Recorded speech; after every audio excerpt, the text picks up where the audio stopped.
اهلا بكم مشاهدينا الكرام. بعد نهايه مباراه منتخبنا العراقي مع البرازيل نلتقي مع اللاعب اللي انسحل سحله زينه، نيمار. طبعا مثل ما تشوفون الجمهور واللاعبين كلها راحت لها، ما حد بقى، بس نيمار باقي لان حسباله على امهاوي كاظ الباب.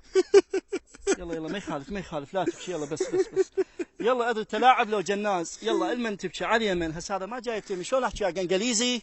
شو يا بالبرازيلي؟ يا معود كانت عنده سياره برازيلي ما اعرف اسوق، انه بحكي برازيلي. يلا بسرعة خلصني، أريد أروح أبكي. يا ملعون يعرف يحكي عربي، يا علمك على امهاوي. نو اسوي نو. يا على كيفك يا معود، كانت مو سحلوك اسود الرافدين وجاي يصيح علي انا ايش علي؟ كابتن نيمار، بماذا تشعر الان بعد نهايه المباراه بين العراق والبرازيل؟ حاليا أشعر بالصدمة.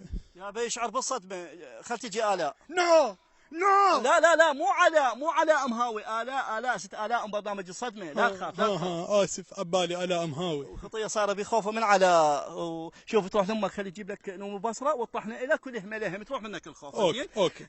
كابتن نيمار، كيف شاهدت لاعبي المنتخب العراقي؟ أنا توبة ما شاهدت، إنه بشاهد لاعبين. زين صدق من هنا الولد سحلوك برغام وسعد وعلى امهاوي وعلى عدنان من سحلوك ساحل هنا لعبوا بيك طوبه، صدق رحت المدرب وقلت له اقدر اروح الزم جولتشي؟ أنا قلت له طلعني خل أروح أجيب لفات للاعبين، وقلت منك أفلت أروح للبيت. انا اشكر صراحتك كابتن نيمار. بس قبل لا ننهي اللقاء ممكن يعني بس ناخذ صوره تذكار؟ أوكي. يعني هاي سيلفي حتى نشوف اضحك عليك. أوكي. الله يخليك. هذا شنو نكالك؟ هذا هواوي. نو لا مو على امهاوي، هواوي. نو ولك هواوي. نيمار ولك نيمار.